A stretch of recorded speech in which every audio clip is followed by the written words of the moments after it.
আরো একটা এশিয়া কাপের ফাইনালে হার, টিম বাংলাদেশ ভাই কোনো কিছু নাই, এত এক্সপেক্ট করেন না ভাই। সুপার ওভারে ভাবছিলেন জিতে যাবে, জিতছে আপনার সুপার ওভারও শেষ, হাইরা গেছি আমরা ভাই। এট দা এন্ড এত রাত পর্যন্ত যারা যারা খেলা দেখছেন ভাই ঘুমাই যান, এগুলা নিয়ে পেছাল পাইরে লাভ নাই। বাংলাদেশের টিম ম্যানেজমেন্ট একেবারে বাজে ভাই। তারা জাওয়াদ আবরারকে কেন বসেছে জানি না। ইয়াসির আলী রাব্বি, মাহিদুল ইসলাম অঙ্কন দুইজনই ইন্টারন্যাশনাল লেভেলের প্লেয়ার, ইন্টারন্যাশনাল ম্যাচ খেলছে অনেকগুলা, বাট তাদের এই টুর্নামেন্টের অর্জন হচ্ছে জিরো। তারা পুরা টুর্নামেন্ট একেবারে বাজে করছে, তারপরেও স্টার্ট করছে এই ম্যাচে জাওয়াদ আবরারকে আপনি খেলান না এই ম্যাচে, এন্ড আপনি রেজাল্ট তো দেখতেই পাচ্ছেন। এই ম্যাচে আরো একবার তারা ফেল করছে, এই ম্যাচে কোনোভাবে ভালো খেলতে পারে নাই।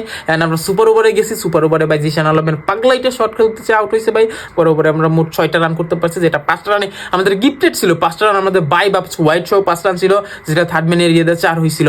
আদারওয়াইজ আমরা কিন্তু মাত্র 1টা রান করতে পারছিলাম, আরো 3টা বল বাকি ছিল। এবার যদি ড্র যাইতো, আমাদের জিশান আলম কিন্তু ছক্কা মারতে যায়, বল আউটে আমাদের অল আউট করে দিছে। এন্ড আমরা 6 রানে 2 উইকেট, এন্ড আমাদের সুপার ওভার শেষ। এন্ড আমরা বোলিং করার সময় 4 বল পর্যন্ত ডিপেন্ড করতে পারছিলাম, এন্ড 6 রান ইউজুয়ালি, বাট একটা হিট লাগলে আপনার 6 হয়ে যাবে। সো এটা বোলিং এর দোষ দিয়ে লাভ নেই, আমাদের ব্যাটিং এর সমস্যা ছিল, ব্যাটিংটা রান করতে পারে না। এন্ড বাচ্চারা ঘুমাই যাও ভাই, এগুলো নিয়ে আর পেছাল পেরে লাভ নেই। বাংলাদেশের ক্রিকেট নিয়ে এখন ঘুমাও, এখন আমিও ঘুমাই, দেখি সকালবেলা কি বলা যায় আপনাদেরকে নিয়ে এই ম্যাচটা নিয়ে। Let's see what will happen in the morning, but এখন কর্মজিত ঘুমাই যায়। টাটা বাবা।